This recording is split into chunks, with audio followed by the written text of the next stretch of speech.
Star Wars: The Force Unleashed had an impressive initial showing with a trailer that piqued the interest of young Padawans. You seemingly would be able to manipulate the Force with your controller and enjoy a story worthy of furthering the Star Wars canon.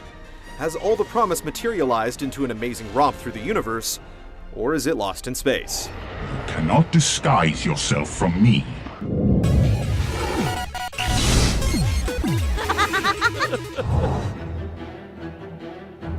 I'm ready now. Eking out valuable real estate between episodes 3 and 4, Unleashed borrows from each trilogy, with some political intrigue dotting a more Joseph Campbell-esque story of a hero's journey. And that hero is a villain named Starkiller, Darth Vader's secret apprentice. If you destroy him, you'll be one step closer to your destiny. With some plot holes and blatant fan service, the story stays interesting, from the psychology of the surviving Jedi you're sent to wipe out, to the typical droid banter and the binary choice between the light and dark side that's creeping up from the moment you press start. There are definitely some stretches taken with the canon, but it's an enticing ride.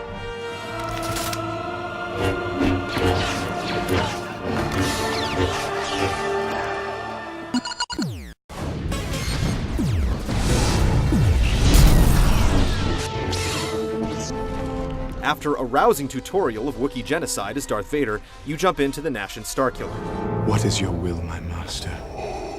With a limited set of Sith skills, but more than enough of the Force flowing through his veins to lay waste to stormtroopers en masse. The levels are varied and thematic, but sometimes overly so. Areas tend to look the same from beginning to end, and it's easy to get turned in the wrong direction, even with a minimap. Later on, these sites are revisited and remixed, providing little variety across the game's 9 missions. The areas are rarely claustrophobic, giving Starkiller room to show off his style, like sizzling foes with lightning or throwing a hapless soldier to his doom. All of the above nets you a variety reward through a rudimentary leveling system based on force points, culled from dispatching enemies and completing certain objectives. You can buy new combo moves, increase stats, or strengthen force abilities. It's pretty limited, but it adds a level of accomplishment. Sadly, major abilities are unlocked by plot progression and not leveling. Despite having all the grandeur of Star Wars at its disposal, the levels can grind on thanks to all the recycled linear locales and enemies. So maybe its incredibly short length of 7 or 8 hours is for the best.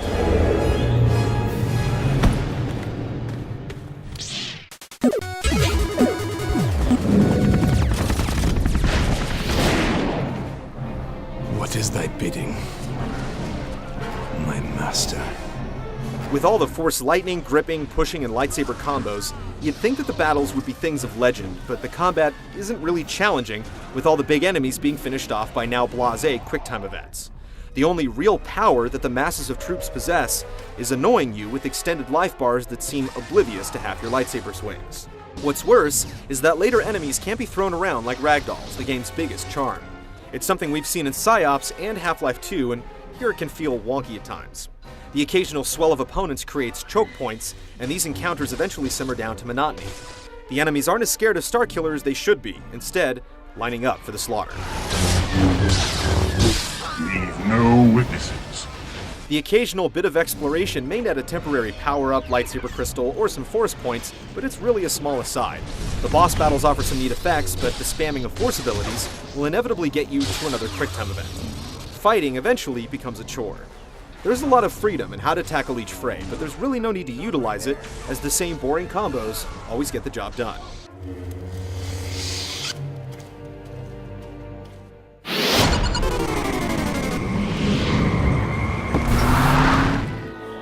It seems that you are about to achieve your primary programming, Master.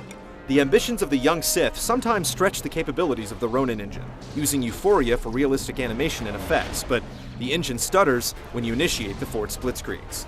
There are also numerous crash bugs, clipping issues that will get you stuck on geometry, and glitchy boss battles. It's a physics funhouse, but an unpolished one.